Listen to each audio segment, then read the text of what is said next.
गरम आहे.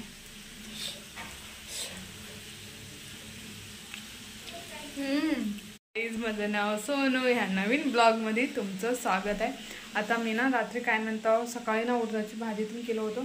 आता रात्री डाळ ना थोडंसं आहे, त्यासाठी ना 2 अंड्याचं ना फक्त कांदा घालून फ्राय करला छानपैकी ना. ते भाकरीवर ना लई छान लागते. चला मग मी तुम्हाला पण शेअर करते माझी रेसिपी. कांदा कापला अजून. हे बघा 2 अंडे आहेत. आता मी ह्याला फोडणी घालते छानपैकी. चला थोडंसंच पाहिजे भाकरीसोबत, भातासोबत ना. हे आहे डाळ आहे. इथं कांदा ना लसूण जिरा घालून फोडणी घेतलं. कांद्याला ना काय म्हणतो थोडंसं ना बारीक हे करून देते. नंतर ना मीठ मिरची हळद घालते मस्तपैकी ना. मिरची अजून नमक हळदी पावडर घातला. आता ह्याच्यामध्ये ना ते अंडा टाकते. भारी होते भाकरीसोबत खायला. अंडा टाकलेला आहे. मी ट्रायपॉड लावायला नाही म्हणून आता ह्याला ना चांगला ना फिरवते. आता त्याला ना असं फिरवले की ना बुर्जी ओली आणि छान होते. हे बघा हे भाकरीवर खायला ना छान लागते.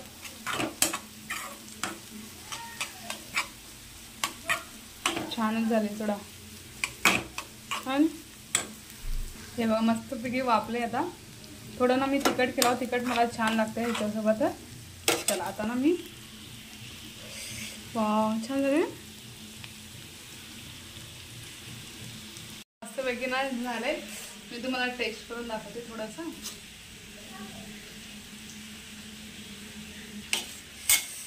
गरम आहे.